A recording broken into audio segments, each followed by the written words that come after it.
It's the offense from December 1 on that has just been demoralizing. And they lose at 114-98. Those are two good friends. Those are two really good coaches. They've both been searching for answers with their squad. The Warriors dropped to 500, and the Heat moved to 18-17. All right, Heat win it at Chase Center, 114-98, as we welcome you in here to Dubs OT with JD here on eSports Leader. Not going to sugarcoat a thing here at the beginning of the program. That's a horrific loss for the Golden State Warriors. When you look at the circumstances by which the Miami Heat came into this game, and the Heat last night, for those of you who don't know, and I'm sure it was mentioned on the telecast if you watched, the fellas on NBC Sports Bay Area, the Heat lost last night in Sacramento in double overtime. They played 58 minutes of basketball last night in Sacramento. They had a 17-point lead. Actually, were controlling the game much like they were controlling this game when they built a 15-point lead in the third quarter. And only much later in the game, they had a 17-point lead with about 8 minutes to go in Sacramento. And the Kings came back. Game went to overtime. Heat kind of had control in the overtime. Kings rallied at the end, went to a double overtime, and then the Kings ultimately won the game by 5. All that to say, the Heat were playing on the second of a back-to-back after an excruciatingly painful double overtime loss. And they, for the most part tonight, look like the fresher team. And you know when you play the Miami Heat, again, this is the second consecutive game where I think it's know your opponent. And if you know the Miami Heat, there's probably one team in the NBA, even amid the chaos of the Jimmy Butler situation and amid the chaos of him basically quitting on them and going on a long road trip and losing in the fashion that they did, you know the Heat were going to come out and give you a game. You know the Heat were going to come out and battle and defend and move the ball and just play basic basketball and compete their asses off. And the Warriors, for a second consecutive game here, just look woefully inept offensively, with the exception of Steph and Curry. So 808 KNBR, 415-808-5627. That is the number to give me a call or shoot me a text here. The Golden State Lumber and Building Materials text line is open, and we appreciate everybody filing into the YouTube chat here as we are coming to you from Harmonic Brewing in Thrive City. So cheers to everyone at Harmonic. We've got Alex and Shay tonight. Grace and Mike were in the house earlier. We got a pretty good crowd on hand here for Dubs OT on this Tuesday night as the Warriors complete the homestand with a couple of losses to the Kings and to the Heat, and now right back to 500 at 18-18. I mean, you to not be the team on the second of a back-to-back and look the way that the Warriors looked, and to have Miami look like the fresher team, to have Miami look like the team that had more zip throughout the course of the night, I mean, unacceptable, to be perfectly honest. Now, there were some bright moments in the game, and a lot of it was led by Steph and Curry. It wasn't all horrendous, although the Warriors started off the game missing a bunch of shots in the paint, missing a bunch of shots from three. First quarter, 3 for 12 from three, and they started 3 for their first 9 in the paint. And so the Warriors found themselves down 29-23 after one. On to the second quarter, and the Heat up that lead to what would be a 13-point halftime advantage as the second quarter, Curry was single-handedly tonight, and for a good chunk of the game, kept the Warriors in the game. Heat went to a zone, and the Warriors had no answer for the Heat zone in the second quarter. Warriors all of a sudden down double digits, as many as 12, as many as 15. The Miami lead there in that second quarter at 55-40. Warriors gave up back-to-back threes, helping on to Nikola Jovic, even after Jovic ended up with a small on him. And it just led to the Heat being able to get into an offensive flow, and that offensive flow that the Heat were able to get into in the second quarter really allowed them to prevail in this game because they had every answer for every single Warriors run down the stretch of this one after the Warriors, who had fallen behind by as many as 15, were led back by Steph and Curry, and the Warriors had cut it all the way down briefly, and it went from 1 to 10 in the early part of the fourth quarter in about a minute. And for as much as Steph was keeping the Warriors in the game, he had a couple of missed threes over that stretch with some Jovic threes, and then Alec Burks made a three, and the game was basically over at that point, with Miami winning it by the final of 114 to 98. Ugly, ugly stuff for the Warriors, who do at this point look lost right now offensively without Jonathan Kuminga and with really everybody other than Stephen Curry struggling in a big-time way. Trace Jackson-Davis, a bright spot, I guess, with the 19 points, 9 of 12 shooting, but the three that he missed were ones that would just make you want to stand up and scream if you're the Golden State Warriors and if you're a Warriors fan. But they needed his points, and TJD ended up being the number 2 man tonight, but he really struggled on the court. The Heat got a lot of what they wanted with him on the court, despite the fact that he was scoring to the tune of the 19 points there. Nobody else for the Warriors in this game had as many as 11, and that was Buddy Hield. And Buddy Hield did not shoot it well from three-point range. 2 of 9 tonight. Warriors end up 14 for 50. But here's the story of the three-point shot for the Warriors. Stephen Curry was 8 for 17. And again, it truly was Steph Curry versus the world tonight for the Warriors. And it was the only shot that they had to even hang in this game. And for, again, a period of time, he was keeping the Warriors in this game. Steph tonight, 8 of 17. Everybody else, 6 for 33 from three-point range. Everybody else combined, 6 for 33 from three-point range. Andrew Wiggins tonight, where was Andrew Wiggins on the floor tonight for the Golden State Warriors? 10 field goal attempts. He looked listless. Again, with Jonathan Kuminga out, you needed an aggressive Andrew Wiggins. And Andrew Wiggins, it was like he wasn't even out on the court tonight. Quiet shooting the three, not looking to get the ball into the paint, not even looking to make his presence felt out there offensively in only 25 minutes tonight for Andrew Wiggins. Like, yeah, that's just he was coasting out there tonight. Where the hell was Andrew Wiggins? Again, I'm not one that says, hey, you got to step up and be the number 2 every single night over the course of a season. That, to me, really isn't the player that Andrew Wiggins is at this point in his career. But on a night like tonight, with Kuminga out especially, I don't care if you shoot 4 for 17. You better shoot at 17 freaking times if you're Andrew Wiggins. Tonight, also another night where Dennis Schroder struggles. And Dennis Schroder, this Warriors trade, Dennis Schroder,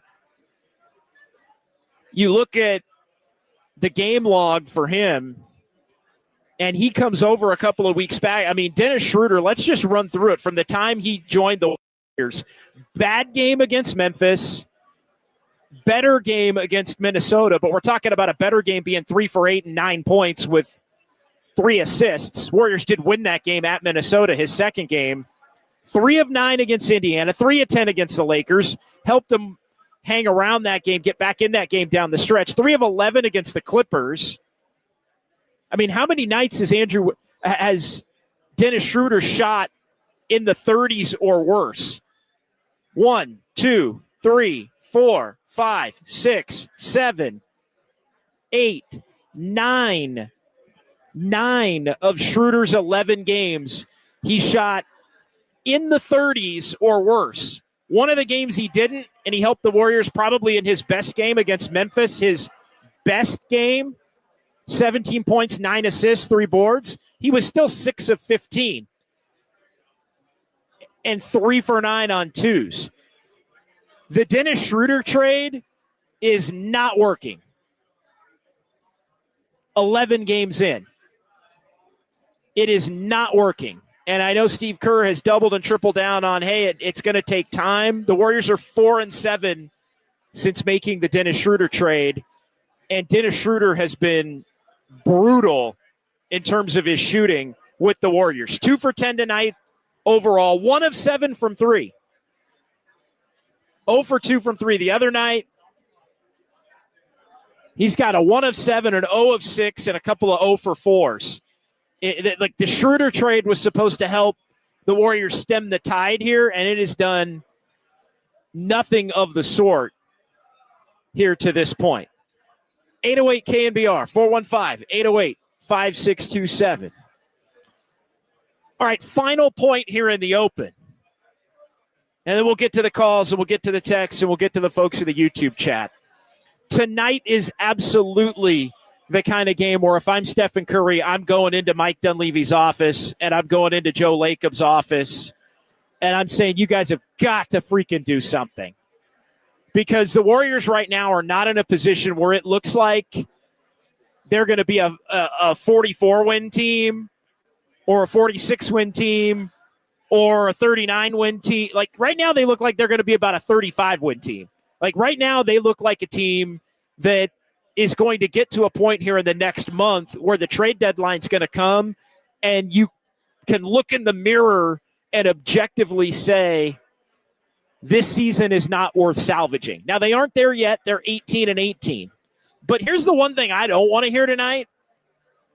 One thing I truly don't want to hear tonight is long season, like this team, still time to make a run, only X amount of games out of the 6 seed, only X amount of games out of the 4 seed. That's not what I want to hear tonight from the postgame press. That's not what I want to hear from Steve Kerr. That's not what I want to hear from Stephen Curry. That's not what I want to hear from Draymond Green. And, oh, by the way, I want to hear from Stephen Curry and Draymond Green tonight. No nights off from coming to the podium. There was a big media contingent there tonight inside Chase Center, one of the larger media contingents in recent games. Maybe in part because it was the Heat and all the Jimmy Butler drama. I think a lot of people here, national media, even local media, trying to kind of figure out, or the local nationals, the national guys who live locally here in the Bay Area, the Sacramento area, on hand, I think, to try and do some digging the last couple of nights when the Heat played the Kings in Sac and play the Warriors tonight. But Steph Curry and Draymond need to be at the podium tonight, not in the locker room where it's limited access, 4 or 5 people available, like at the podium tonight explaining this. Now, that being said, if I'm Steph, you got to go do something. You got to go get Vucevic for a couple of, for GP2 and Looney and a couple of, 3 second-round picks. You got to go look to do something. We have seen enough there, especially without Kuminga.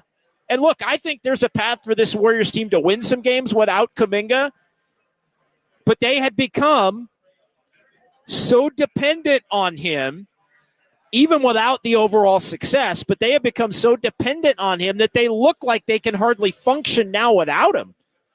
And as I've talked about so often, that's not how this team was built at the beginning of the season with the depth and everything else. So 808 KNBR, 415-808-5627. If I'm Stephen Curry tonight, I am demanding changes. I'm demanding it. Now, Steph Curry's got a hell of a nice, friendly, warm demeanor, so he'll probably do it in a much more congenial fashion than I'm doing it right here on KNBR. But tonight is a night, as ugly as this was, and again, let's just look at the trio of the last 3 nights because I think they're all related. You come out on Sunday and get annihilated by the Kings. You lose by 30 in a game that wasn't that close. And credit to the Kings, they're playing better basketball, but this is Dubs OT. The Warriors were gutless against the Kings. Miami goes to Sacramento, loses a 17-point lead, plays 2 overtimes, has about 20 50-50 plays in the final 12 to 15 minutes of the game go against them. They lose the lead, end up in an OT, end up in a double OT, play 58 minutes of basketball, and then come to Chase Center and have a bigger compete level, a bigger GAF level than the Golden State Warriors did, who took yesterday off after a back-to-back of their own. 808 KNBR, 415-808-5627. Let's go ahead and pause here. Got a couple of lines open. We're going to get into the YouTube chat coming back, but I want to hear from you here as to where the Warriors go from here following another ugly defeat. This one not as ugly in margin as the game was on Sunday, but I think as ugly or more in feel. And I know the Warriors had a shot where they cut it down to 1 after trailing by 15 in the second half. And a lot of that was Steph Curry. I thought Kyle Anderson couldn't shoot it, but played okay. Otherwise, played some excellent defense.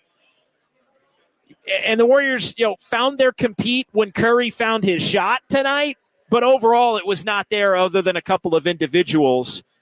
And it's unacceptable, frankly, as this team goes on the road now to Detroit, Indiana, Toronto, and Minnesota before coming home for an extended, I think it's 8 of 9, and the road game's in Sacramento. So they're going to get about 3 weeks at home here to close out January and begin February before going on a road trip that starts basically right at the trade deadline. So 808 KNBR, let's react to this one. What do you do if you're the Warriors now? If I'm Steph Curry, I am demanding moves. It's KNBR 104.5 and 680, the sports leader. No class, no balls.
This is KNBR, and this is Dubs OT with John Dickinson, streaming live on YouTube at KNBR 1045.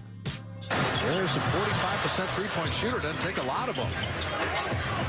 Steph just turns. What a tough shot. He hits that three, and you start to feel it. Yeah, Stephen Curry did his part tonight in trying to help the Warriors somehow find a way to win this one, but to no avail. Miami wins it 114-98 as they led by as many as 20 late, putting the game away. Steph had 31, 8 of 17 from three, but the Warriors lose this one by 16. It's Dubs OT with JD here on KNBR, the sports leader. 808 KNBR is the number as the Warriors are 18-18 on the season, heading on the road for the next four. How about somebody make a freaking layup, by the way? We'll get back to the phones here in just a moment and open up the lines here. 808 KNBR if you want to jump in and join the conversation. I mean, the Warriors have just been dreadful making layups and shooting in the paint. 23 of 39 for the Warriors tonight. 16 misses in the paint. Miami similar to that. So the Warriors were contesting, but early in the game, it was just 5 of 12 early in the game for the Warriors in the first quarter. 6 of 11 in the paint in the third quarter. Now they did hit 7 of 8 to salvage the night in the fourth quarter, but you want your paint percentage to be 70 to 80 75%. And the Warriors are very much near the bottom of the league in terms of finishing. And I know there was a graphic that was kind of making the rounds the last couple of days. Layup and free throw shooting combined, the Warriors are just dead last in the league by a bullet. It's one of those like layup and free throw shooting L charts, L graphs, and the Warriors are in the bottom left quadrant of that graph with a bullet by a lot. Like there are teams that aren't even close to where the Warriors are in terms of those categories, and the closest two are Charlotte and Toronto, which tells you something. A couple of the worst two teams in the NBA. All right, let's get to the phones. Jacob in Central California, our tip-off caller here in this segment on Dubs OT with JD here on the Sports Leader. What's going on, Jacob? What's going on, man? I just want to say why did they get away with Klay Thompson? That's the worst thing they could have done. And I want to say, can I say something else? Steph Curry. Sure. Steph Curry cannot carry the whole team on his back. He has to have help. He has to have help. He cannot carry the whole team on his back. He's not a one-man player. It's a team effort. Thanks, Jacob. Appreciate it. 808 KNBR, the number. Jacob's line now open. Look, Klay Thompson's averaging 14 points per game for the Dallas Mavericks. He's shooting 41% for the season. Klay Thompson has pretty much been the Klay Thompson that he was with the Warriors, and not in the best way, to be perfectly honest. I mean, as you look at Klay Thompson's overall numbers, he's shooting 38.5 from three, which is down from where he was last year. Almost identical, really, to where he was last year. And it's the lowest three-point shooting percentage of his career. He's also shooting the lowest field goal percentage of his career. And he's averaging 14.2 points per game, which is the lowest of his career except for his rookie season. And he has been starting all 31 games for the Mavs. So, look, the Warriors made the decision to move on from Klay Thompson because he was declining and refusing to accept the fact that he was a declining player. And I think if you looked at the year that he's had with the Mavs, he would not be saving the Warriors as much as, a name brand player as he is for the Warriors. But I think it also, in fairness, you have to say, if you're a Golden State Warriors fan and you're watching what you've watched, and in particular what you've watched from Buddy Hield over the course of the last 2 months, it is 100% fair to say I'd rather watch Klay Thompson clank and average 14 points per game and have season career lows in points per game aside from being a rookie, and career lows in three-point percentage and field goal percentage. You'd rather watch Klay Thompson, a future Hall of Famer and a statue guy in the building behind me, play those minutes than Buddy Hield or than Dennis Schroder. If that's part of it, just from an aesthetic standpoint, I totally get it. But Klay Thompson, I'm telling you, wasn't saving this. And as I've said many times on KNBR, it had become toxic. Klay Thompson and his attitude internally and refusal to accept the player that he's become. 808 KNBR, George in Mountain View is Will in Pacifica next here on the Sports Leader. Hey, Will, you're longest hole on the board. Thank you, sir. Of course. What's going on, John? So, first off, I've been to a good amount of games in person in my life, and this was by far the most disgusted I felt for me and for Steph Curry himself watching the game. And on that note, I just want to ask, what do you think is the reason that Moses doesn't get the minutes that he deserves? Because I've seen Will, I'm going to jump in here. I'll go ahead and finish, and then I got an answer for you. But go ahead, or at least for tonight. But go ahead. Okay, real quick, I just want to say the minutes that he should get over is Kyle Anderson. I've seen enough missed layups, enough missed push shots from him, and the other person is Buddy Hield. I get it. He has his streaks. He has his three-point shots, but we don't have the luxury right now for him to do that. Good to see you. Well, here's what I'll say. Well, I'll say this for Kyle. Kyle Anderson plays a different position. Kyle Anderson's playing the 4 or playing the 5. He's playing more now than he was because Kuminga's out. Kyle Anderson had a pretty good defensive game tonight. He had 2 blocks, 3 steals, struggles shooting it. He's got to at least make plays when he gets it around the bat. Like Kyle Anderson had 5 boards, 4 assists, 2 blocks, 3 steals. He played a really good defensive game. Scoring's not his forte. Kuminga's out. He's the next man up and the next best player in that mold. What would you say Moses Moody was tonight shooting? Just off the top of your head. Just off the top of my head, I would probably say he was 1 for 3 or 4. 1 for 6. And unfortunately, and it basically he was in line with Kyle Anderson, who was 2 for 7, just to use that comp. And I think, Moody, look, I'm with you. Moody needs to play more, but there are nights where he doesn't shoot it well, and there are nights in certain matchups where when he doesn't shoot it well, I feel like he and Kuminga to a certain extent, and Kuminga's in his own category, and I don't want to get into a whole Kuminga conversation. Those who listen to this show regularly kind of know where I stand on him, and the Warriors certainly could use him right now. But I feel like Moody and Kuminga specifically live in a world where when they do have bad nights, they're not as bad as people think. And nobody even kind of notices that they're bad. But when they have good nights, it's like, why are they not playing more? Or when other guys have bad nights, why are they not playing more? Why are they not playing more? In my mind right now, though, all of that being said, Will, I think Moses Moody should be the backup small forward on this team. Andrew Wiggins is the starting small forward. He's going to play his 30 to 32 minutes or whatever it is, and Moses Moody should be playing the other 15 to 20 plus, and and maybe you do carve out some minutes for him at the 2-guard spot in an attempt to get him on the floor a little bit more. I'm actually with you on that. The one thing I will say though is I feel like his bad games go a little bit unnoticed, and then when he plays well, or other players specifically don't play well, it's like, why isn't he playing more? Why isn't he playing more? He's been at times a little bit more inconsistent, I think, Will, than people think. That was kind of the gist of it, but. Look, I hear you on Buddy Hield at this point. Also, like, Buddy Hield's becoming unplayable. Like, and I know you want to see, is he going to have a hot night? It's been 2 months where he's had hot nights, I think, Will, that I can count on 3 fingers. So, but they're kind of caught between a rock and a hard place as to what are they going to do. Well, one thing they can do is maybe play Moses Moody more in those minutes. But I think they view him, some games they view him as a 3. Other games they view him as a 2.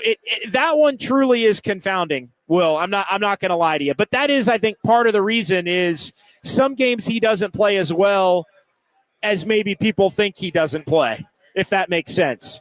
No, I agree with you. I probably should have harped more on the minutes minus from Schroder, Hield, and Liddy Waters more than from Anderson, because Anderson did have a good game. Yeah, well, Waters is fair. I think Waters is fair.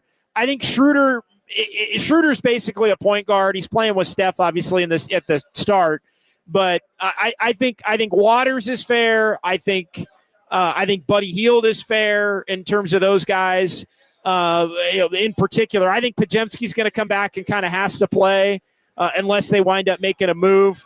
But I know a lot of people are down on Podziemski right now. But no, good phone call. Appreciate the call, and don't make it your last, Will. I know you won't. For sure. Appreciate it, John. Thanks, Will. Will and Pacifica checking in. 808 KNBR, 415-808-5627. We got a couple of lines open here tonight as the Warriors lose this game to Miami, 114-98 at Chase Center. We're at Harmonic Brewing in Thrive City. Back to the phones we go.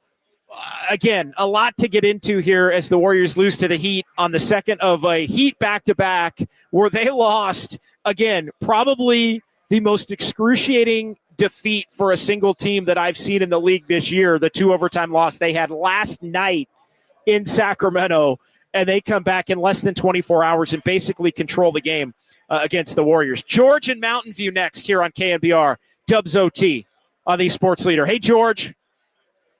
Hey, JD. Been listening to you since you were on the Rise Guys with the Dipster. But I hear a lot appreciate that. I hear a lot of Warrior fans complaining about, or nitpicking, I guess, about like certain players. And I just want to hear, like, when is Steve Kerr going to be questioned? Or like, if like Eric Spoelstra is out his best player in the league or in his team and out of his all-star, but still got his team up to perform tonight after a devastating double overtime disappointing loss in Sacramento last night. And it's like, when are the fans and like people going to start questioning Steve Kerr and I guess coaching up some of or scheming up your Kyle Andersons and your Buddy Hields and the development of look, Podziemski. It's a fair question at this point, George. It really is, because it was working at the beginning of the season when they were 12-3. And I've said this a few times, George, the initial plan was working.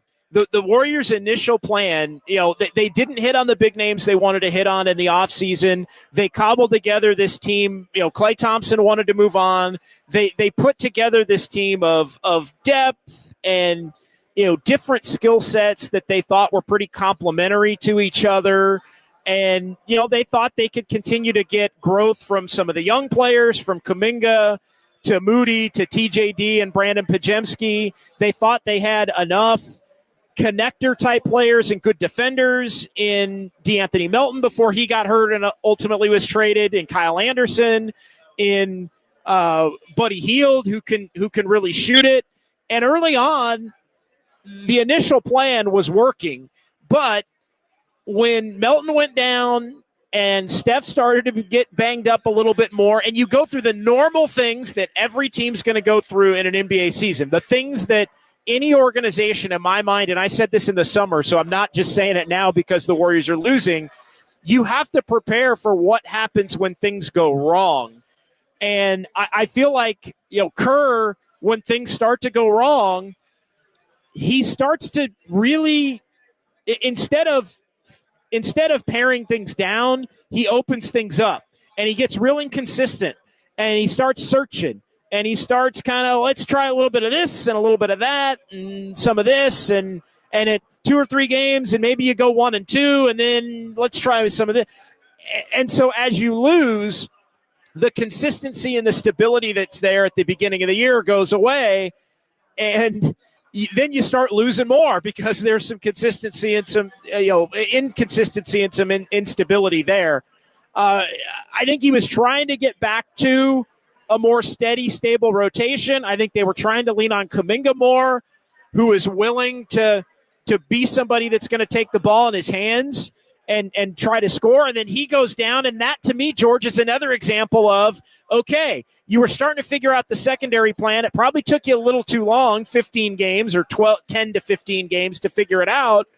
Now you lose Kuminga, who was emerging, and you got to figure it out again. But here's my thing, George. it can't take you 15 games, because if it takes you another 15 games to figure it out, this team's going to be buried and looking to sell players at the trade deadline as opposed to buy players at the trade deadline. And to your point about Spoelstra, the one thing that the Heat do every single freaking night, they're going to compete, and they're going to defend, and they're going to play with toughness.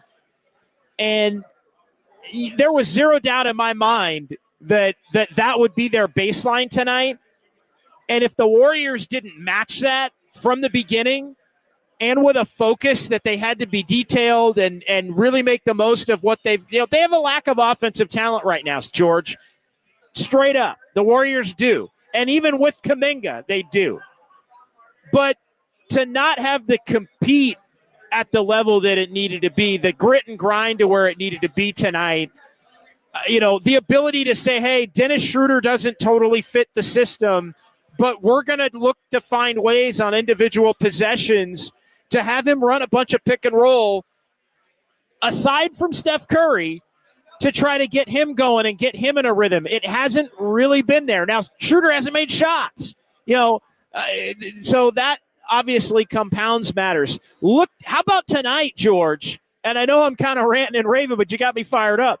How about you run some freaking plays for Andrew Wiggins early in the game to get him going downhill toward the basket to where maybe he scores 6, 8, 10 points in the first quarter and grasps the fact that you might need him to get into the 20s tonight if you're going to win the game.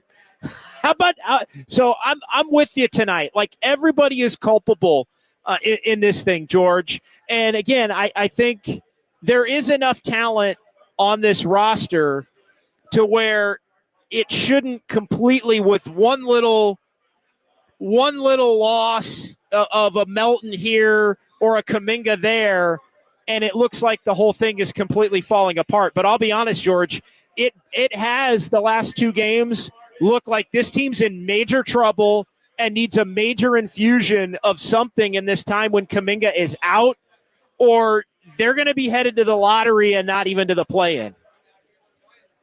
Absolutely. I'm just waiting for Steve Kerr to get a question about some of, some of his calls. I think he has been getting the team up to play on a team that's on a back-to-back.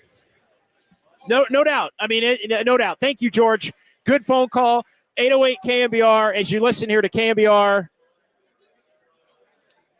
104.5 FM and 680 AM San Francisco, the sports leader, a Cumulus media station. We get into the 10 o'clock hour here at Harmonic Brewing in Thrive City. It is Dubs OT with JD. Warriors lose to the Miami Heat 114-98. Steve in Albany next here on the phone lines. 808 KNBR if you want to jump in.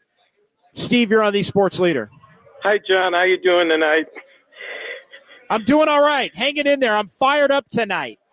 Well, I am too, and I'm fired up about the person that you just brought up.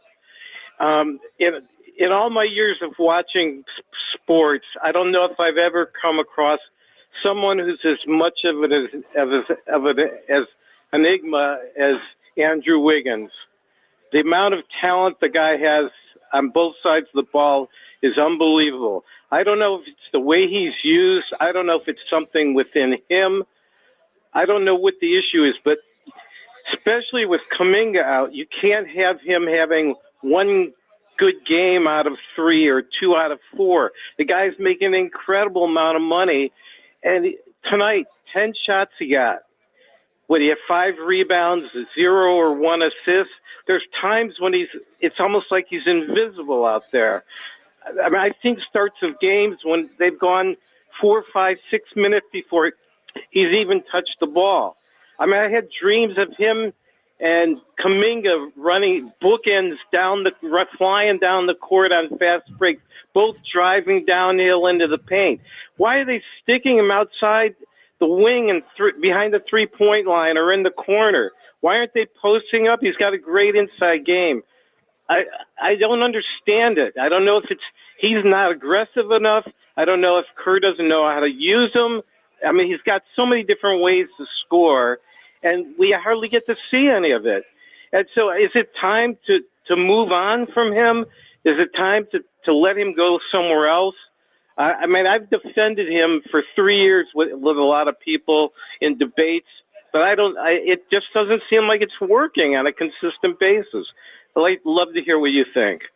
Yeah, it's not working on a consistent basis, and I'm with you wholeheartedly, Steve, on the fact that in a game like tonight, you got to look to go to him. I think at times he floats if you don't look to go to him, and not tonight. I haven't heard Steve Kerr's postgame press conference from tonight, but Kerr at different points in certain seasons has said, hey, I got to get him going in this way, talking about Wiggins. I got to get him going. I got to run some plays for him early in the game. I got to get him engaged. I got to let him feel the ball a little bit. And, I thought tonight is one of those nights where you need him. And get him something on the left wing where he can drive to his right and get into the middle of the lane and look to score. I mean, that really – now, the problem is Wiggins is not finishing at the rim like he needs to be finishing at the rim either, as are most of the Warriors, unfortunately, not finishing at the rim at the level that you want to see them finishing at the rim. But to me, Wiggins is somebody, they love him as a point of attack defender, but to me, he's also become a little bit too much of a 3-and-D. He's become a little bit too much of a comfortable in, I'm going to take some three-point shots when they're that. Like, dude, you're not Dorian Finney-Smith. You were the number one pick in the freaking draft. Like, you're not just the dude that stands out in the corner and shoots the three when everybody, leaves you open, or just, pump fake drives around if they close out on you and tries to get an easy layup there. Totally and agree. You can. So, I'm with you. I think they got to look to get him going right now. And look, it's not going to – here's what I want to see. I want to see Wiggins go down on a night like tonight. He's 4 of 10. You know what, tonight? Be 7 for 20 if that's what it's going to be, because, the only other the player who took – and this is mind-boggling tonight. Think about this. I'll leave you on this note. Who would you say – take a wild guess – who took the second most shots on the Warriors team tonight? I want you to take a guess, Steve. You may know. Either either Trace or Heald. Okay, they tied with 12. So good. You're a smart man. But TJD, 12, and that's fine. He was 9 for 12, although he probably should have been 12 for 12. Because the three that he missed should have been made, should have been dunks, should have been easy layups. He was 9 for 12. It should have been 12 for 12. Should have had 25 points. Might not have mattered. Warriors would have lost 114 to 104. But there's no way Andrew Wiggins should have 10 shots and TJD should have. If TJD has 12 and Wiggins has 10, and Buddy Hield has 12. Go down 7 for 22. Steph Curry went down. He went down slinging it tonight. He went down firing tonight. And Steph probably could have taken a couple more. It took 17 threes. Probably could have taken 21 threes in this one. Nobody else had it. Nobody else really wanted it. And it all tells part of the story. So thank you for the call, Steve. Really appreciate it. That can't happen. Wiggins has to be a guy that's willing to go down and be able to look to make plays, even if they aren't necessarily there, in terms of the shot selection and the like. 808 KNBR, 415-808-5627. The people are fired up tonight. I'm fired up tonight. Warriors lose 114-98. Heat on the second of a back-to-back after losing a 17-point lead in the final 9 minutes at Sacramento last night and playing 58 minutes of basketball while the Warriors were chilling. While the Warriors were hopefully watching the film of getting smoked by the Sacramento freaking Kings on Sunday night at Chase Center. Kings go in there and make light work of the Dubs, make light work of them, embarrass them on their home floor. Warriors have an off day to lick their wounds and prep for this Miami team while they watch the Heat play 58 minutes of basketball in Sacramento. And the Warriors come out and they're tricking layups and they're letting Jaime Jaquez get going from deep and they're letting Hero do whatever Hero wants. and they're letting Bam Adebayo run the paint. 9 of 14. Alec Burks comes in, and he's stroking threes. Nikola Jovic with 20. 6 and 4 for Nikola. I mean, it's like a Nikola Jokic first half line. Nikola Jovic, 26 and 4. Christian in Fairfield next here on the phone lines, 808 KNBR. Hey, Christian. Hey, how you doing, JD?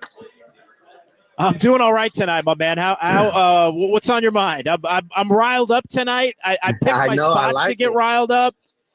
But, man, these last 2 games have been brutal. And, again, I view it as the last 3 nights because you look at the Warriors, Kings, and Heat played a little round robin the last 3 nights, and the Warriors are the team that by far has looked the worst. I agree, by far. I think Kerr, though, he hasn't made it easy for Schroder.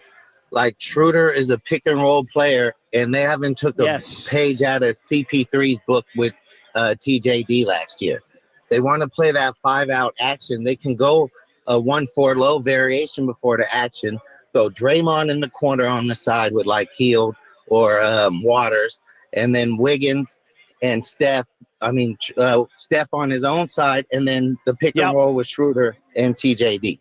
And then go to the action after that. Let him, create a little bit because that's what he's good at. Yeah, I thought they did some of it tonight, and it helped TJD get going at different points in the game. I think they need to do more of it, and I also think they need to find another guy. And I don't know who it is, Christian. Maybe you can help me out because you understand the game. I can tell. Like, who would be the other guy that you could run it with? If you're Schroder and if you're the Warriors, I feel like you could run it with Kuminga. Obviously, he's out, but I'd like to see a little bit of that where it's not Kuminga with the ball in his hands, where it's Kuminga as the screener, and they run it in that spot. But again, that can't happen until February, so I probably shouldn't even mention that, Christian. But who's the other guy that they can use in that spot to try and get Schroder a little bit more unlocked? He's also got to make an open shot, by the way. Like, if he gets that little open mid-range, he was leading the NBA, Christian, with the Nets in mid-range field goal percentage. And he can't make anything with the Warriors. It's odd, but unfortunately for the Dubs, it's on brand with these guys who cook them and then come in and can't hit a bucket. I don't think he finds his rhythm when he's playing with Steph because he's deferring. On the Nets, he had his rhythm. He had his spots. He knew where he could get his buckets. On the Warriors, wasn't with the Wolves, Steph didn't play, right? When he had his best game? He had a game there. No, Steph played in that game against the Wolves. Okay. But it was the Memphis game. Schroder had I think one of his best games was when Steph was out in the Memphis game in the first end of the back-to-back, the Warriors' last win, and Schroder really commanded and controlled the game. You're right. That looked like the Schroder that we've seen, at least a closer version of the Schroder that we've seen in that game. I'm looking at it, 6 of 15, so he still wasn't making shots, and he was 3 of 9 from 3. So it was still not a great night, but he had 17. He had 9 assists. Like, he was much more comfortable in that game that Steph missed. Yes. No John, no Steph. That's the game I meant. My bad. I said Wolves, but that's what I meant. No. Well, there was another game before they got him that Steph didn't play that the Warriors were able to win. I guess that, yeah. Anyway, we're on the same page now. They can run slow-mo in those actions, though, too, because he can create. Like, they're not utilizing him to his abilities either. Tonight he got a little free, but Kerr's not putting the players into position to win. He's not utilizing all. He's just run my system. He's old school Popovich, run my system. That's not going to work with this team. And it might not work with who they get. Like Vucevic, it'll work with him because he can shoot the 3 at 44%. That's what they're hoping for. That's what they're hoping for. We can get him. He's another guy, Christian. he's another guy, Christian. I look at that 44% and I go, is he going to come to the Warriors and it's going to be 32% all of a sudden? But you can't let that mean you don't make a trade. I like your call on Kyle Anderson. I like the Kyle Anderson call as far as running a little pick and roll with him, because you're right. He can make plays. And look, I think Kyle Anderson, scoring aside and needing to make an open shot aside, I think Kyle Anderson is a winning player, and he is somebody that the Warriors, again, not an offensive player, but he's somebody the Warriors have to lean on. He had aside from his shooting tonight, he had a really good game in every other phase of the game. And you're right. I think you have to put him in more positions to look to play make a little bit. Good phone call, Christian. Thank you very much. You're welcome. All right, 808 KNBR, the number, 415-808-5627.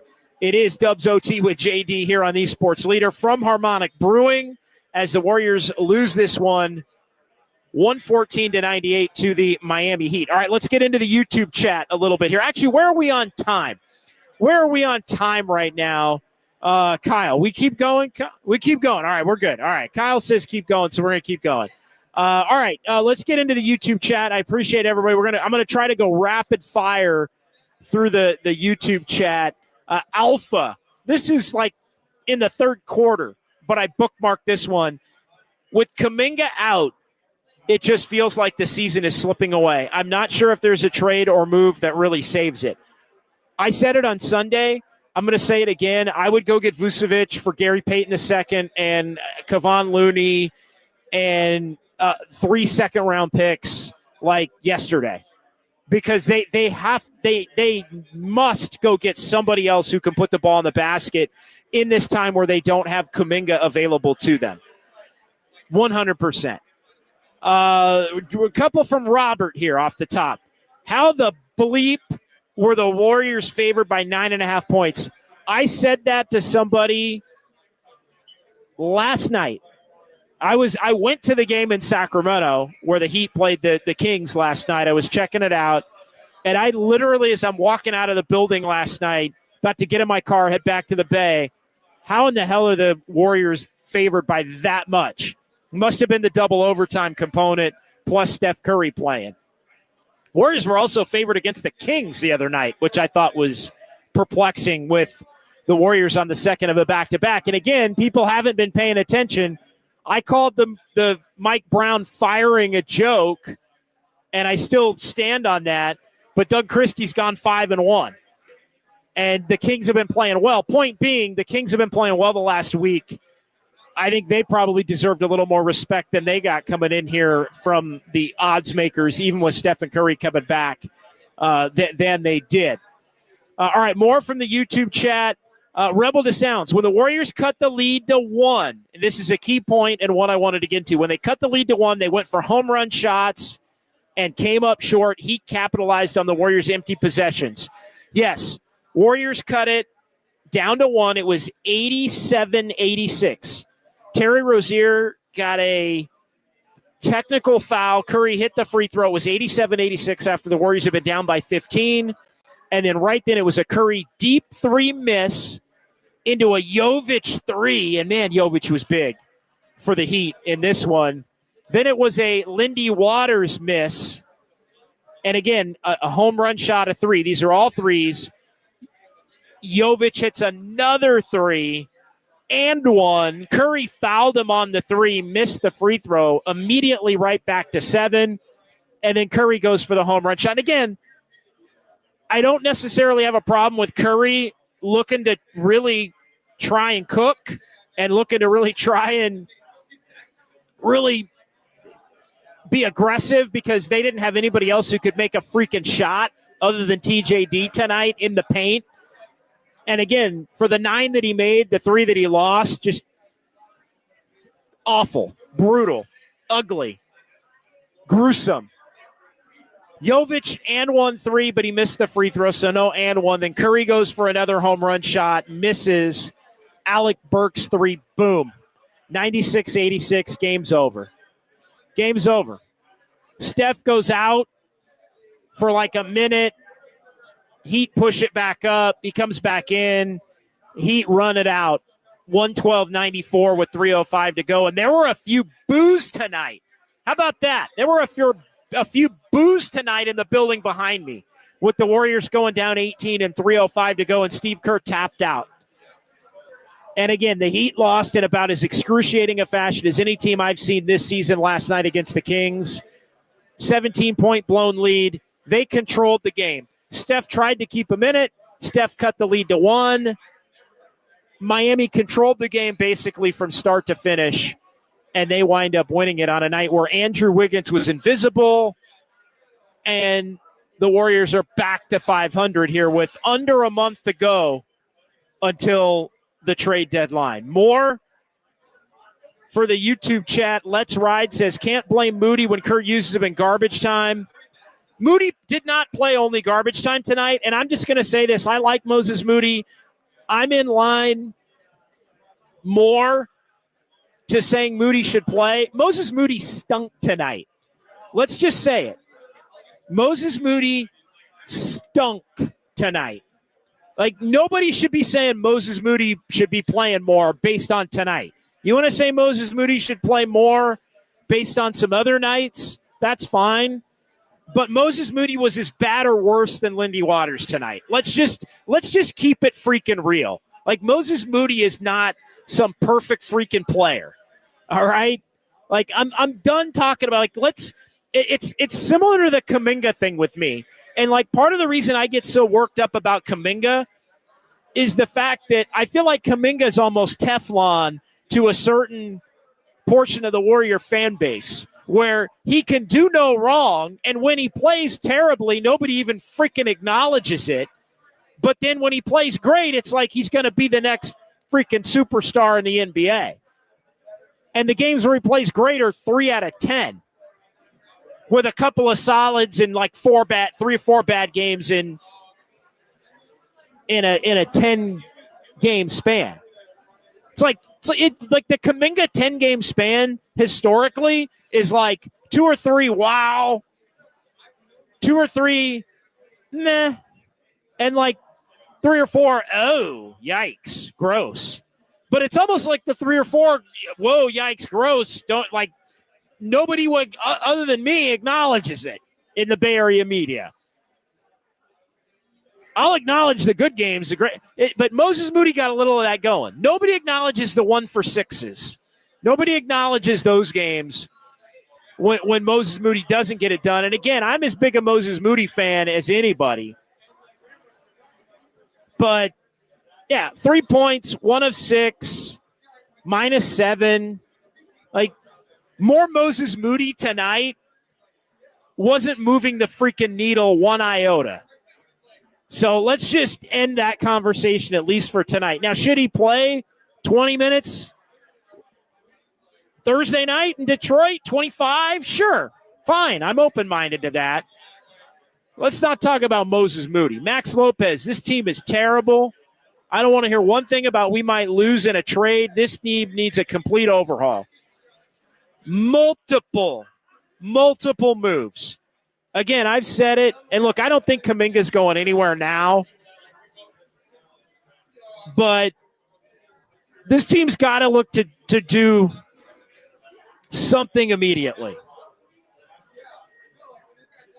And again, if it's Jokic for GP2 and Looney, as much as I love Looney,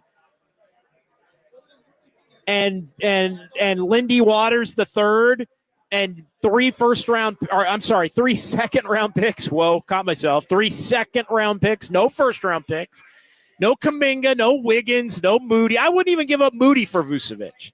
Like, forget that. Like, you're not getting Podziemski, you're not getting TJD. Like, you're getting nobody. You're getting Looney, and you're getting Waters, and you're getting GP2, who'll probably get bought out and end up on the Lakers or something. But that's all it's going to take. So you go get him tomorrow. Is he going to move the needle, though? No. Is he going to mean you might be a 500 team over the next 3-4 weeks as opposed to being, can you go 5-5 in your next 10 because you go get Vucevic as opposed to 2-8 and being cooked for the season? being 20 and 26. If going to getting Vucevic for 3 twos and Gary Payton and Kevon Looney, then go do it. But I'm telling you right now, if I'm Stephen Curry, I'm going right in and I'm saying you got to do something. You got to do something. What's it going to be? 2 timelines? What's it going to be? Jonathan Kuminga in 2027, 28? Or Wardell Stephen Curry? What's it going to be? And if I'm Steph, I'm going in and I'm saying it just like that. This cannot continue. And there was a moment in the third quarter as the Heat were up 15. Stephen Curry literally did not know how to react at a timeout. Like, he was so pissed off, frustrated, so infuriated, he literally paced from the corner of the bench down toward the sideline, back up. I mean, he kind of did like a little Bermuda Triangle of like pacing and like, do I scream? Do I kick a chair? Do I throw a water bottle? Do I punt my mouthpiece? Can't do that. You'd get ejected. We learned that as Steph did it a year or so ago, a couple years ago. But my God, like I am going in tonight and saying this cannot stand. This cannot stand. 808 KNBR. Man, we are on fire tonight here on Dubs OT on the Sports Leader. We are on fire. I probably shouldn't say that, actually. I you know what? I probably shouldn't. That's probably. You know what? In fact, I'm gonna just let's strike that with everything going on in Southern California. Seriously, no. In all seriousness, like I wasn't. And our thoughts and hearts and good, figure of speech, obviously. And then I'm thinking, you know what? With everything that's going on down in Southern California, let's scratch that. That's not appropriate for tonight. So I'm going to catch myself on that one. But yeah, we are having a spirited conversation and debate. But yeah, real talk with everything going on and the real life stuff that the folks down in Southern California are going through. But yeah, people are engaged heavily here in this one. Drew Clown, we stink. Robert, watch the Heat trade Butler for somebody pretty solid, and they'll end up being better somehow. I have a feeling. Yeah, it wouldn't surprise me. Enrique Rivera, Lindy was terrible. Yeah, Lindy was brutal. Max Lopez, Steve Kerr talks about playing with force. Meanwhile, we adapt our roster to every game and never assert our own style. Otis Bird III, fair point. And Kuminga's missed. Yeah, the Warriors weren't winning with him, but in a game like this, it was in the balance. Kuminga could have made a difference. No question. No, zero argument. Zero argument for me on that front. You know, Kuminga, and he didn't have a great game last year in the home Miami game, if memory serves. But even Kuminga's bad games, he's still scoring 12 or 14. And you know what? If he gets that 12 or 14 and Curry's kind of doing what Curry's doing, and he's not taking a million shots to where Curry can't take the amount of shots that Curry took tonight, then I think it is a scenario where, you know, Kuminga's 12 or 14 could have been the difference between maybe the Warriors are up 8 or 10 when Curry makes his rally. Nurse Paul, if Dunleavy was hired to put together a team for 15 games, he'd be elite. Yeah, they had a great initial plan, but as Mike Tyson always says, everybody's got a plan. Everybody's got a plan until you get punched in the face. Everybody's got a plan until you get hit in the face. No question. 415 in the Golden State Lumber and Building Materials text line. Appreciate Stunner. Cheers, as always. Tip of the fedora brim to JD and especially those behind the scenes. Yeah, we are rolling tonight. 650. Don't think I could say it any better. Dunleavy could no longer use the "we're still evaluating the team" excuse any longer. Time to roll the dice. 100%.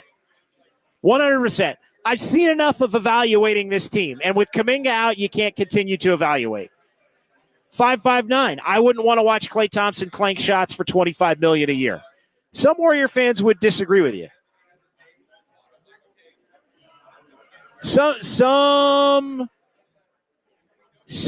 would disagree with that. 305. Buddy Hield's the problem. Supposed to be your second scorer. Laughable. No post game in the 2-3 zone. Night. Yeah, no, I don't think anybody's thinking Buddy Hield's supposed to be the secondary scorer. It just kind of happened to work out that way the early part of the year. Buddy Hield is at the point, and I know the Warriors are kind of short now because Pajemski's down, but I kind of feel like Buddy Hield's unplayable for a few games. Problem is you need him at Detroit, and he might go score 20 at Detroit, so you end up playing him a little bit longer. 408 JD, you think it's fair to ask if the team has in some ways tuned out Steve Kerr? I put 90% of the blame on the players, but I do think Kerr has some skin in it. I don't think they've tuned him out at all. And again, I think you have to look at Steph Curry and Draymond Green, the guys who have won titles with him. I think Jonathan Kuminga is an example of, he may not always agree with him, but Kuminga was still listening to him and following his lead, even as things got dicey between the two, I feel, in the last couple of weeks. So, yeah, I think guys are listening to him. I mean, who I think Wiggins is listening to him. Like, I mean, you can go up and down the roster. I don't think anybody's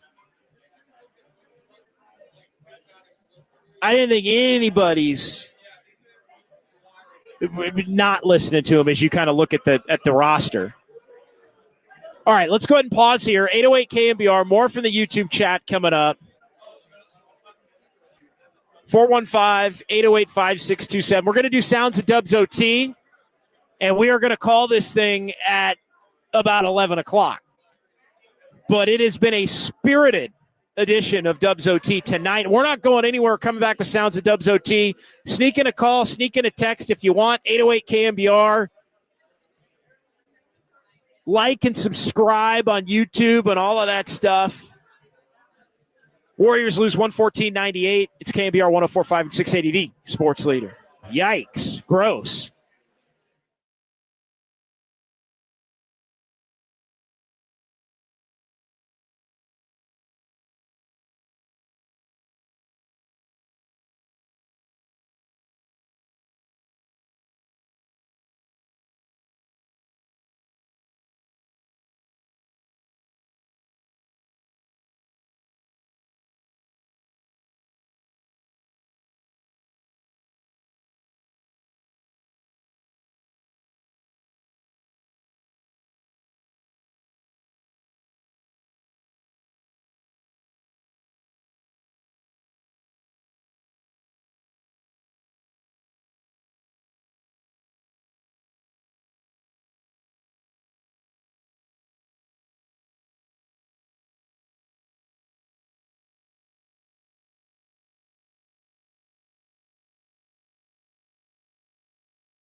Did you hear something? Yeah, like a swoosh.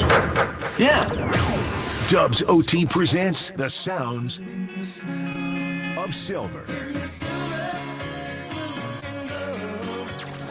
Streaming live on YouTube at KNBR 1045. All right, back here on Dubs OT from Harmonic Brewing in Thrive City, 808 KNBR, the number if you want to jump in and join the conversation. More from the YouTube chat coming up here as we get this thing going from now until 11 o'clock. Let's get to sounds of Dubs OT. We do hope to hear from Stephen Curry, who is at the podium as we speak right now in the building that sits behind me. That would be Chase Center, as I am here at Harmonic Brewing. But as Kyle Haar in our San Francisco studios has alerted me, it is as ticked off as Steve Kerr as we've had at any point this season in the aftermath of the Warriors losing for a second consecutive game and really an ugly fashion in different ways here for the second consecutive game. So let's get right to it and hear from Steve Kerr as he addressed postgame the Warriors' lack of confidence. I expected better energy. I think we're suffering from a crisis of confidence right now, frankly. You can see it. You can feel it. I don't mind missed shots, but I mind when missed shots affect the defense and the attitude. And we feel deflated right now.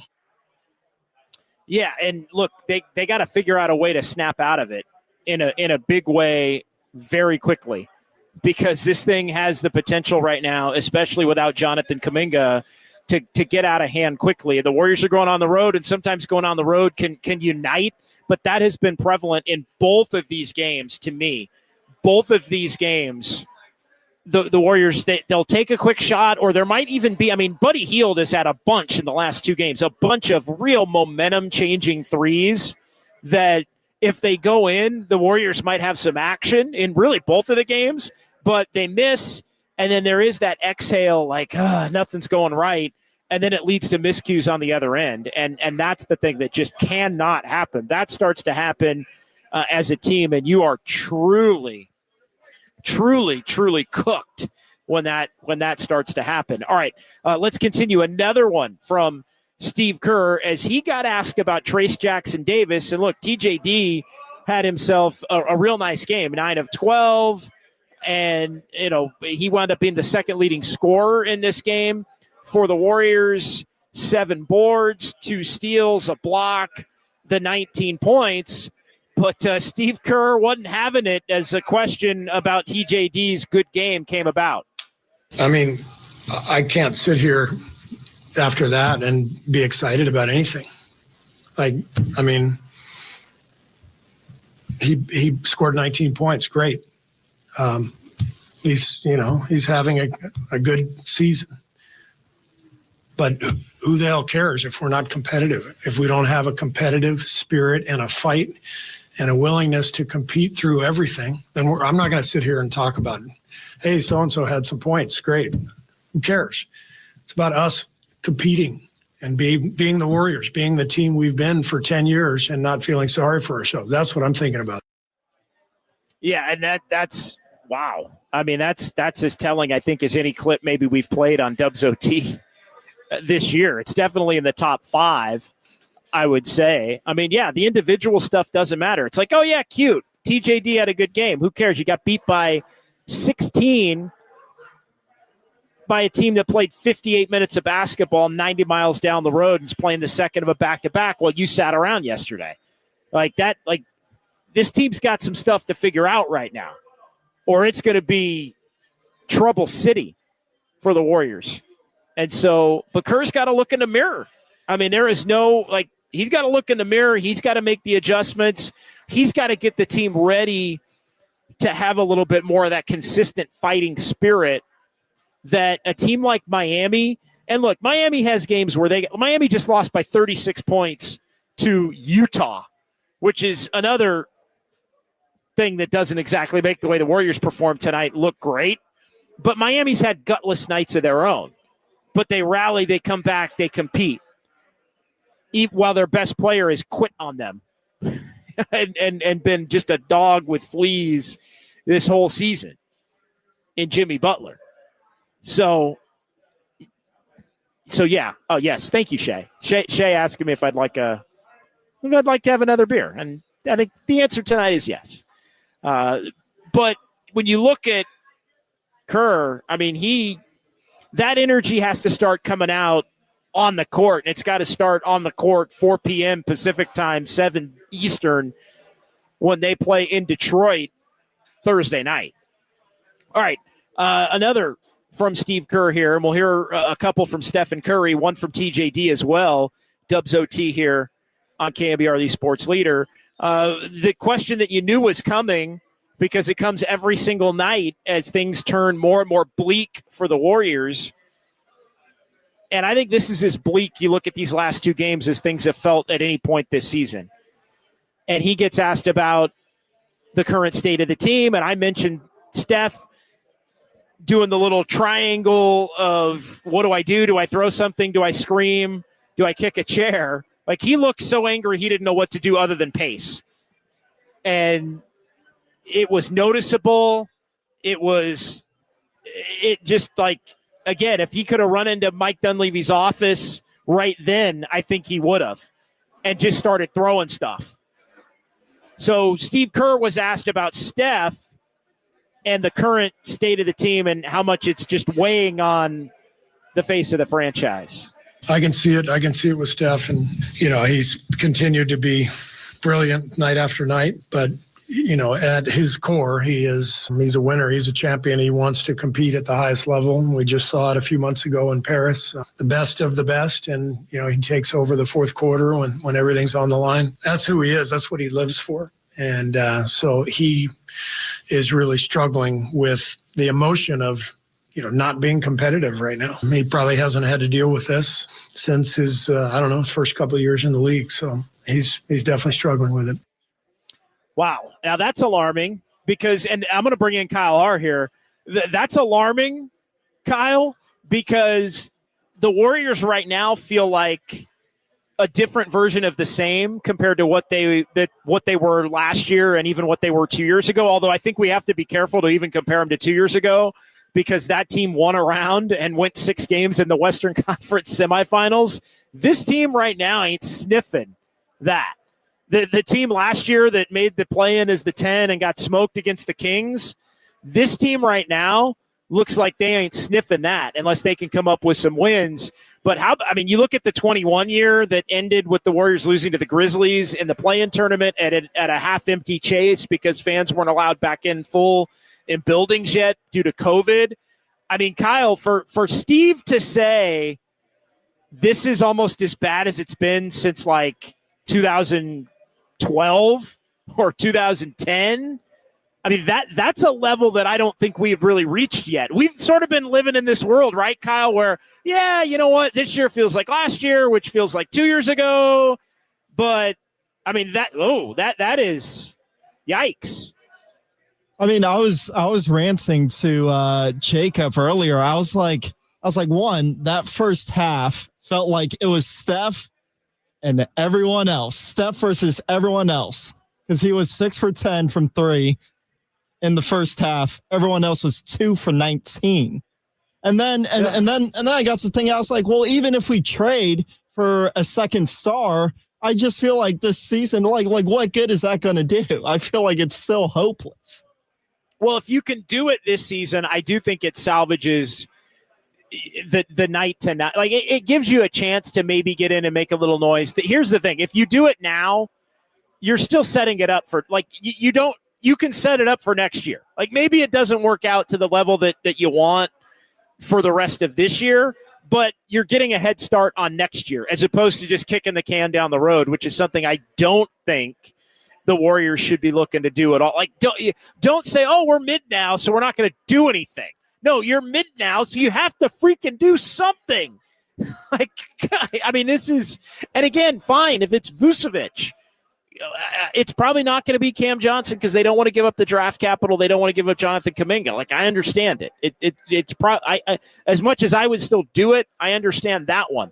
But go get Vucevic. Go get somebody else that you can get for second-round picks and other players trade your problem for somebody else's problem. Like I really do think they have to look to shake this roster up, because this roster as it's currently constituted, it ain't it. It ain't it. It ain't happening.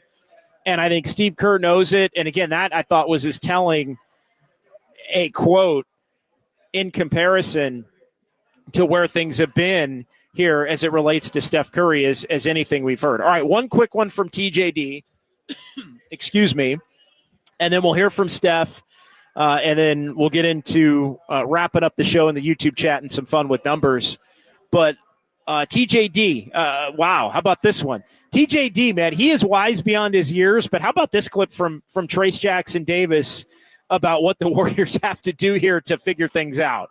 When shots are falling, everything's nice, everything's great, but we can't be front runners. We got to dig in. We got to find our soul. That's what Draymond kind of said. It was our soul that we've lost, and we lost our spirit, and we got to get that back, and we got to play tough basketball. We got to play with confidence, stick shots, and play hard on the defensive end of the floor. And I think if we do that, we'll find our way back. You got to play like the Miami Heat. Point blank, bottom line, end of story. You got to play more like the Miami Heat. The Miami Heat have played soulful basketball. The Warriors played with some soul and some edge and some energy in the first 15 games of the year. They got it. Like, the only way the Warriors were winning tonight was if they did it grit and grind defensively. That was the pathway to victory. So, Draymond has got to find it.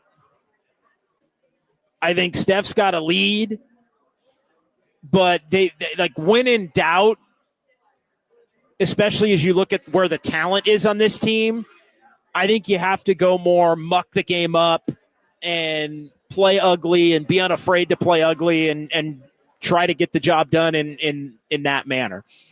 All right, let's hear a few from Steph and Curry. And I mentioned I wanted to hear from Steph at the podium, and Steph did come to the podium, albeit late, which is, sometimes that happens. Steph gets a little workout in and gets dressed and kind of takes his time. He's Stephen Curry. So it's always good when we can get him here on Dubs OT. So Steph was asked what the feeling is like right now in the Warriors locker room. Just pissed off. You're trying to figure it out. Everybody in the locker room is kind of searching a little bit, trying to understand what's going wrong, why we can't get off to better starts. Moments in the game where you're clawing back, you can't get consecutive stops, bad possessions on offense that affect our confidence and body language and the vibe. There's a lot wrong, but what are you going to do about it? Like, we have to dig deep, figure it out, believe that we are a good team. Got to stop talking about it and around it and just fight our way through it. Well, that's it. I mean, pissed off, trying to figure it out, but the last part was the part that I really wanted to touch on, that believe you're a good team. And I think that's the question right now that the Warriors have to answer. And I think that's the big thing that I've seen in the last two games. I think the Warriors are questioning whether they already know that they don't have enough. And forget about enough to win a title or be a top 4 to 6 seed or whatever, or be in the play-in. Right now, I feel like the Warriors are questioning whether they have enough to even be a 10 seed. And if that's where this thing is going, and look, guys that have won NBA championships, it starts with Steph and Draymond and Wiggins. Like, the guys that have won NBA championships, they know what it takes to compete and contend on that level. But you know what else they know? They know when a team doesn't have it and it ain't worth fighting for. And so I think right now the tone really has to be set by Steph and by Draymond and by Kerr that this bleep ain't going to stand, and that you're going to have to believe, and you are going to have to be pissed off, and you're going to have to continue to search to figure it the heck out. And if you don't, then you're going to get shipped the heck out.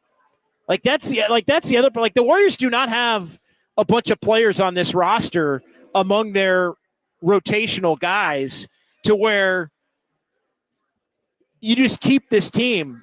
I just go, Feb 6, nothing doing. Yeah, Buddy Hield. Buddy Hield's still going to be here playing 20 minutes. Kyle Anderson's still going to be here. Like, If this thing goes the trajectory that it's gone here the last couple of games and continues to do so over the next couple of weeks, I want to see a whole new Buddy Hield, Lindy Waters, Kyle Anderson, Kevon Looney, GPT. Like, I want to see all those guys. Give me 5-6 new guys in that you can at least take a look at that might formulate something moving forward.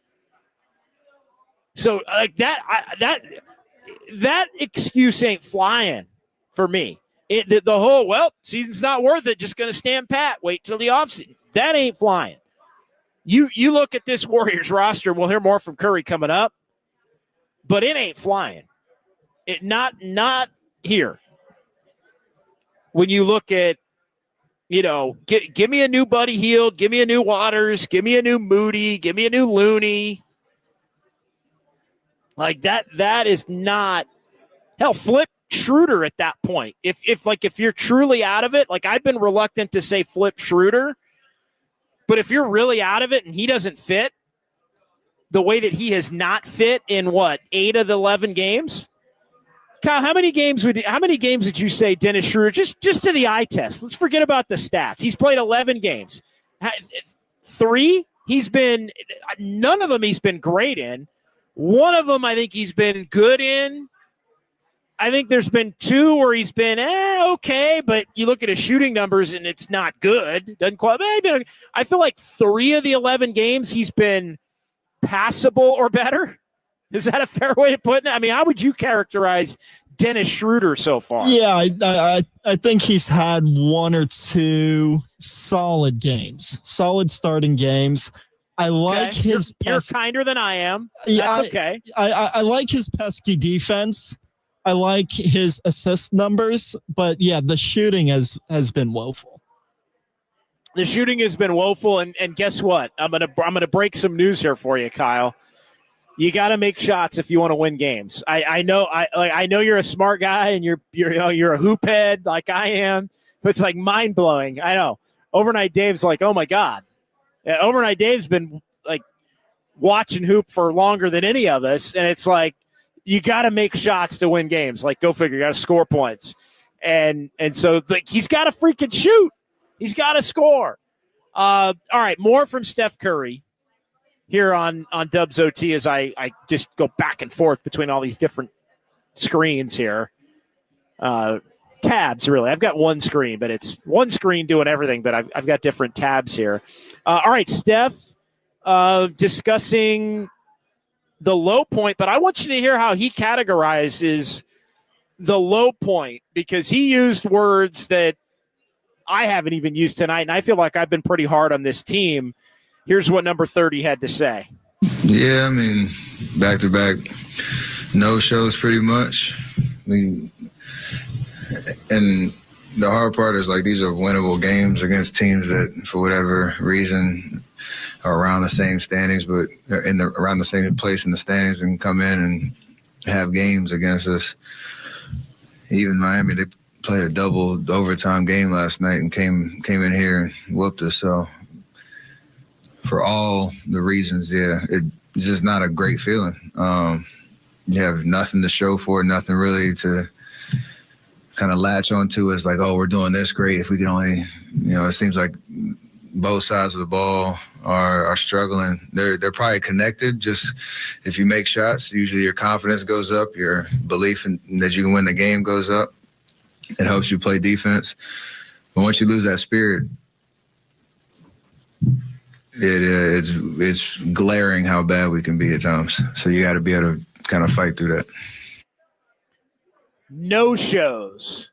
2 straight no-shows. I would consider Sunday night a no-show. Wouldn't have necessarily put tonight as a no-show, but he said that he came in and whooped them.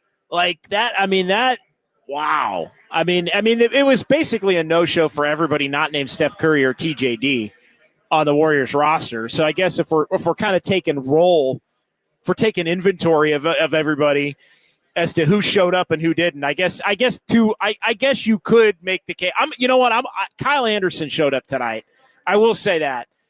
He didn't make shots, but Kyle Anderson showed up tonight. So I'll say Steph and TJD and Kyle Anderson showed up. But again, if I've been doing this show for an hour and 35 minutes, and I haven't used the term no-show as it relates tonight, and the face of the freaking franchise just did. If that doesn't tell you Ish needs to change, if that doesn't tell you Ish Smith needs to change, then I don't know what does. I don't know what does. You got that right, Kyle. I see you. Ish Smith reference. The Ish Smith. That was a good reference. The Ish Smith needs to change. And if it's not going to happen, then what are we freaking doing? Like, what are we doing? What are we all showing up for here? Robert and Regulator and Estimated Eyes and Rockin' New Era. Nurse Paul, appreciate you. Diggum 117, Otis Bird III, Joke's on You. Read the Steed, Rick Lemke. Schroeder's had 2 good games, Rick Lemke says. GZ Money, players giving effort and energy means nothing to Kerr in his rotations. Look, I don't think it's about rotation. I will say this, and you kind of need Buddy Hield, I guess, against Detroit. Like, that's the one thing I will say. I guess you need because that's the game where he might go for 25. Otherwise, I'm benching Buddy Hield. Like, I'm giving Buddy Hield one more game. I'll put it that way. I'm giving Buddy Hield one more game. Otherwise, it's time for Buddy Hield to start taking a seat and being a DNP coach's decision, because he has been a major net negative. And I get it. You want to throw him out there to see if he'll get hot, but he's the one I'm kind of fed up with. But, yeah, Dennis Schroeder's not performed at the level that the Warriors have needed him to this point. Let's Ride, bringing up the point. Yeah, Steve Kerr's mom had to evacuate from the SoCal fires, and no question, Steve mentioned that in his pregame press conference.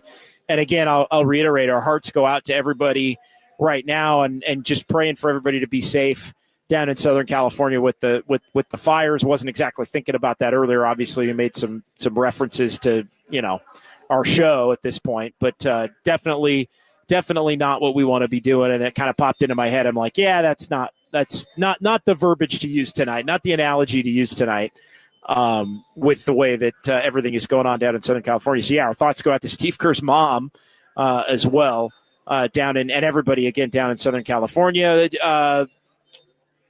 Jamu 22, Buddy Hield should be the 15th man off the bench. Honestly, should be behind Quentin Post. I feel like it's getting to that point. I really do feel like it's getting to that point. No question. Detroit is going to smoke the Dubs. Well, the Pistons have been playing pretty well of late. They've been playing better basketball. And so, the Warriors are officially in, and Enter the Draymond says, couldn't it be, could we be any worse? And, well, go get smoked by the Pistons, who are a plucky young bunch that's fighting. LM, problem with Wiggins. He's always content to play within the flow of the offense. He seldom pushes it to be aggressive. Yeah, not good. Not good at all. Robert saying Cade Cunningham gets no respect. Cade Cunningham's been balling lately. Rockin' New Era 84. Dunleavy, do something. Trade everyone but Steph. JD, what can the front office do when you don't want to change the style of play? That's not the issue. The team has got to change, including Curry and Dre. Yeah, look, you got to be willing to adapt a little bit. Like, Steve Kerr can coach any freaking offense. Like Steve Kerr can't just only coach one style of play. He would prefer to, and I think he thinks it benefits Steph and Draymond and Wiggins, the guys that have been here the most. But they got to figure it out.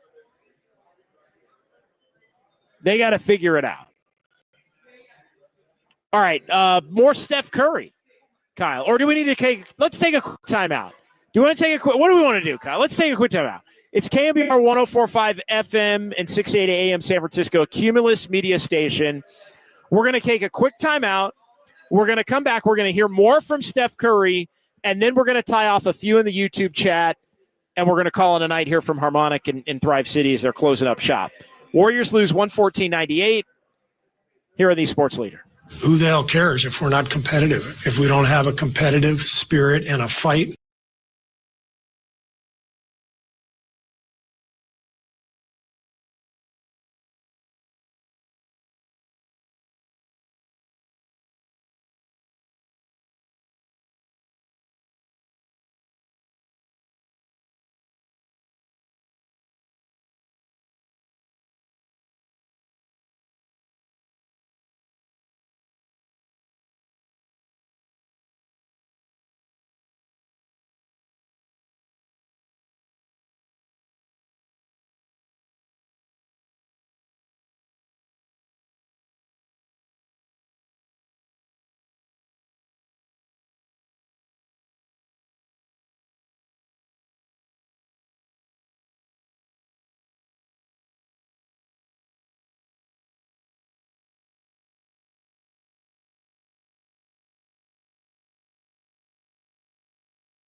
Live from downtown. Hurry, way downtown. Bang! Bang! This is Dubs OT with John Dickinson on the Sports Leader. Streaming live at KNBR.com and on the KNBR app. All right, final segment, Dubs OT with JD. Appreciate everybody. It's been a spirited edition of the show. The YouTube chat has been tremendous tonight. The calls we had early in the show, tremendous tonight. People are fired up and people are fed up as the Warriors lose to the Heat 114-98. They got to do something.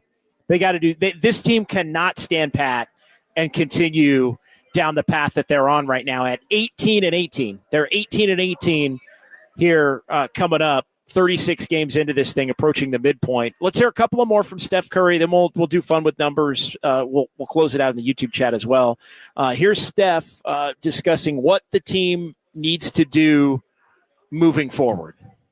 Just sustain parts throughout the game where you're getting rewarded for the effort and the execution on both ends of the floor. You want to make shots, like talked about it. Going through the holiday break when the calendar changed, we've only had the Philly game really, and the Memphis game when I was out where shots are falling. Other than that, it's been very, very dry. So you have to, again, the mental can do a lot in that part, I think, and that's why nobody's giving up hope. You got to have a sense of urgency, though. Got to have a sense of urgency and can't give up hope. And again, here's the other thing I'll bring up. I'm a little concerned right now about the Warriors giving up hope. I am officially concerned with the Warriors tapping out. And I think the game on Thursday is going to tell a story. The game on Thursday, because they're playing Detroit, and Detroit is a young, hungry team that's going to see Steph Curry come into their building and the Warriors jersey come into their building. And it's going to be a game where they're hyped and they're ready to go, and they're going to want to cook Steph Curry and the Warriors. And they're playing better basketball than the Warriors have been the last month. That's just straight up truth. And so the Warriors better come out with a competitive spirit and attention to detail that matches that. Otherwise, they're going to get beat. And you think tonight was bad and Sunday night was bad? You lose Thursday night and get kind of run out in Detroit, and then you're going to Indiana where Steph Curry's probably not going to play, right? Because he doesn't play back-to-backs anymore. We'll see. I know Steve Kerr didn't rule that out.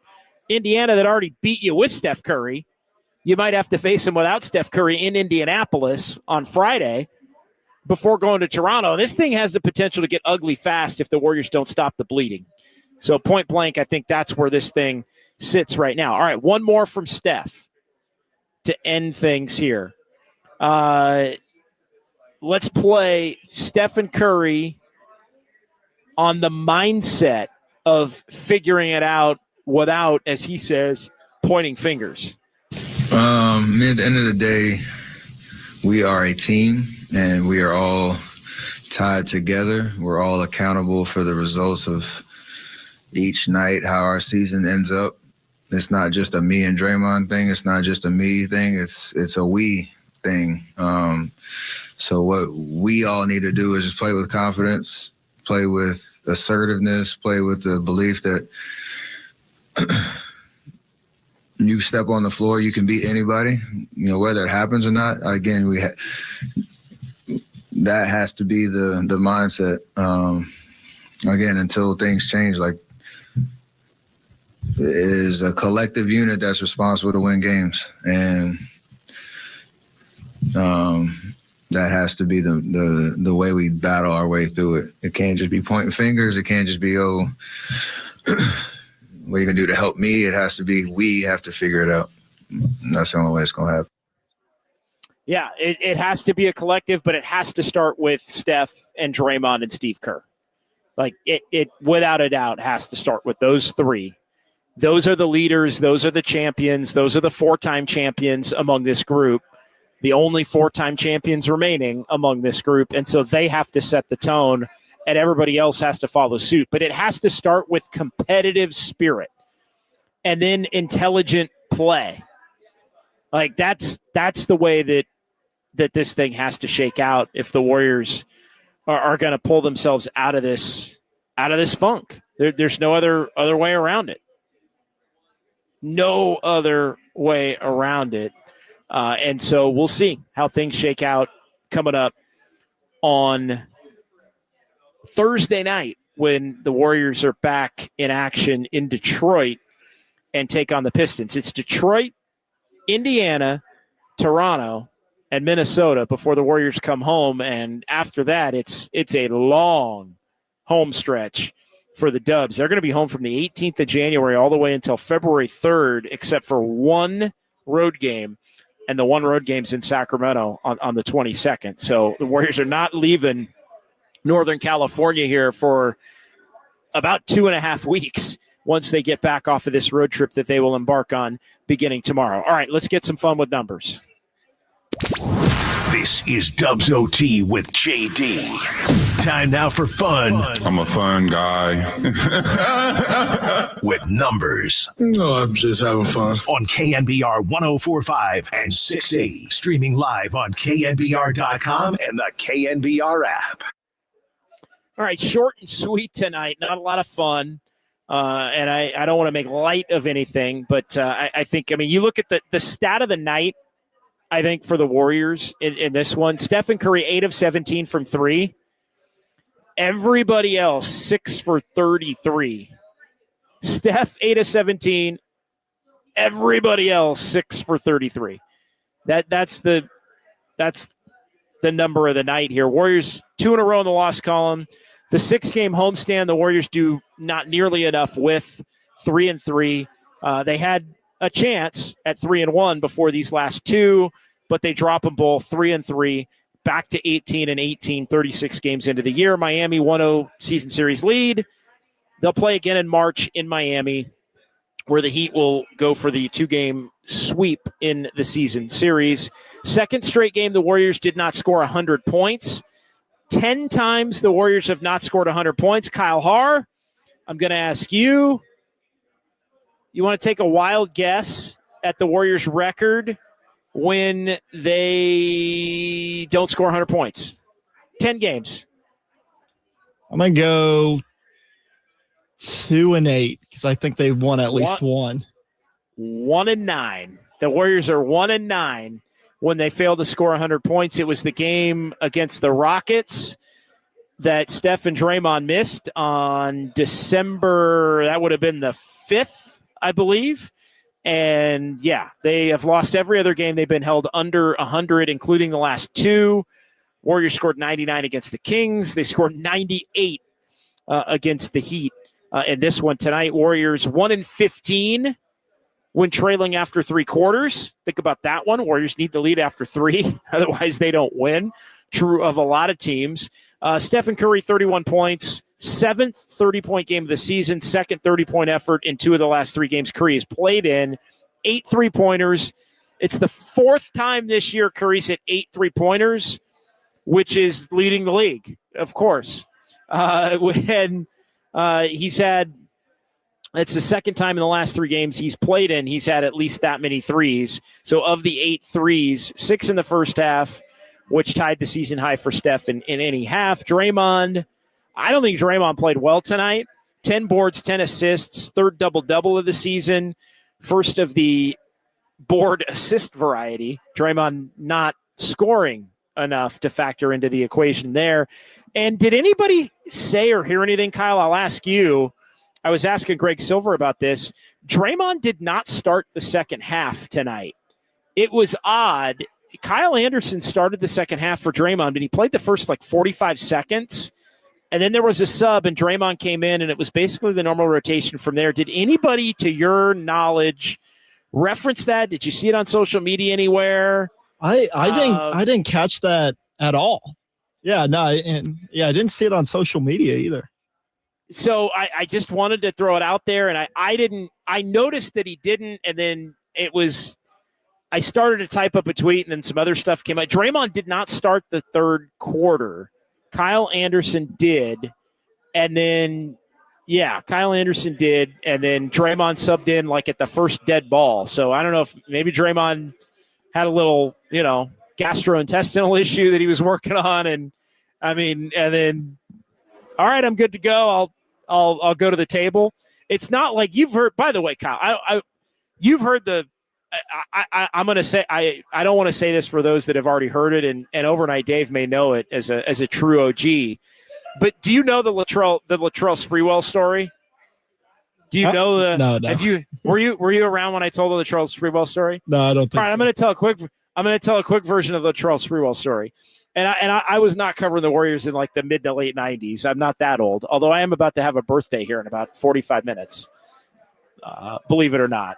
But so the story goes. So Latrell, this is when the Warriors played a season in San Jose. While Oracle was being renovated in the 96-97 season. And I was a teenager then. We'll leave it at that. I was in high school then. And so not covering the team. So the Warriors played a year in San Jose at the Shark Tank while they renovated the Oakland Coliseum Arena, Oracle Arena. And there was a game where Latrell Sprewell, this was pre-choking PJ Carlesimo and the whole thing that got him suspended for the rest of the year and shipped out to the Knicks. So Latrell Sprewell was driving from the East Bay to the South Bay and the Shark Tank where the Warriors are playing. And I guess he hopped on 680 and just was kind of listening to some tunes and not really paying attention to what we've all done this. Like if you've ever gone from the city down to San Jose or gone from the city or gone from the East Bay down to San Jose, you kind of play like you can easily kind of miss where you need to get off. And all of a sudden, this is what happened to Sprewell. He's on 101 and he's just like south of San Jose. He's on 101. He looks up and he's cruising down 101 and he sees 101 Los Angeles. Like on the sign on the freeway. And so Sprewell's like, like I'm not paying attention, like whatever, lost track. I got to turn around and go back to San Jose. So he gets off the freeway, comes back, turns out the game starts. So Sprewell misses like all the game starts in San Jose and Latrell Sprewell goes in the locker room. The game's like going on. 5-6 minutes into the game, Sprewell goes in the locker room, puts his uniform on, puts his sweats on, walks from the locker room at San Jose Arena at the Shark Tank to the bench, doesn't sit down on the Warriors bench, walks right to the scorer's table. He walks right to the scorer's table. Rick Adelman was the coach of the Warriors at this point in time. He goes right to the scorer's table. And there's a dead ball, and he checks himself into the game. and Rick Adelman looks at John Wetzel was his lead assistant, and Rick Adelman's longtime right-hand man. He coached with him in Sacramento. And Adelman, the story goes, looks at Wetzel and says, "Hey, did you tell him to go in the game?" And Wetzel's like, "I didn't tell him to go in the game." So Sprewell checked himself. So Sprewell was late to the game. Cruising down to 101, goes OS. I'm like heading toward LA on 101. I got to turn around, go back, gets to the arena, puts his sweats on, walks right to the table and checks himself into the game. How legendary is that? And nobody even stops him. And the head coach is like to his lead assistant, "Did you tell him he could go in?" "No." And it just played out. No big deal. So you have not heard that. That's the short version of the. You had not heard that story. No, that's a great story, actually. Like that's incredible story. Like who would have the bravado to actually do that? Like, well, does that sound like Sprewell, like something Sprewell would do? I mean, I wasn't familiar with his game back then. Well, again, let's be honest. The other thing Sprewell was most known for was choking his coach during a practice. So, and getting suspended for the rest of the year and subsequently traded. So, yeah, it was on brand. It was on brand for Latrell Sprewell, 100%, without a doubt. So, we will end it on that note with Kyle Haar learning the Dave, you've heard that story, right? Overnight Dave, have you heard that? You've heard. Okay, I was gonna say Overnight Dave remembers and or read that story. But yeah, that's a good one. Latrell Sprewell just checked himself into the game at down at the Shark Tank when the Warriors were playing there for us. Kyle, did you know? I feel like this is like what did young Kyle learn today? Did you know the Warriors played a season at the Shark Tank? No. Oh, my God. So, all right. So, yeah, the Warriors played, truly the Bay's team, right? They played a full season in San Jose and then obviously in Oakland for decades and now in San Francisco, as they were in San Francisco prior to moving to over to Oracle or the Coliseum Arena in the 70s. All right, that's going to do it. Big thanks to Kyle Haar. Big thanks to Overnight Dave for clipping up that Steph Curry sound that we played here in the final couple of segments here. Anybody else we need to thank, Kyle, before we call it a night? Jordan and Jacob. And lastly, happy birthday in 40 minutes. Yeah, and 38 minutes. 38 minutes. Happy birthday, man. Happy birthday. Happy birthday to Elvis Presley and Jason Giambi and David Bowie. And who else? I'm trying to think who else. Stephen Hawking for that one's for Overnight Dave. All of your famous January 8th birthdays coming up. And the less than famous JD. Glenn Robinson III, of former Warrior, GR3 as well. So for Kyle and Jordan and Jacob and Overnight Dave and everybody in our San Francisco studios, we'll talk to you Thursday for Dubs OT right here on the Sports Leader. Warrior defense for the season has been pretty solid, to be honest. Not bad. It's the offense from December 1 on that has just been demoralizing. And they lose at 114-98. Those are two good friends. Those are two really good coaches. They've both been searching for answers with their squad. The Warriors dropped to 500, and the Heat moved to 18-17. John Dickinson. No, God! No, God, please, no! No! Big audio quality show. You are a sicko, and I appreciate you for it because I'm a sicko. I just know they kicked our ass tonight. No class, no balls. Who the hell cares if we're not competitive?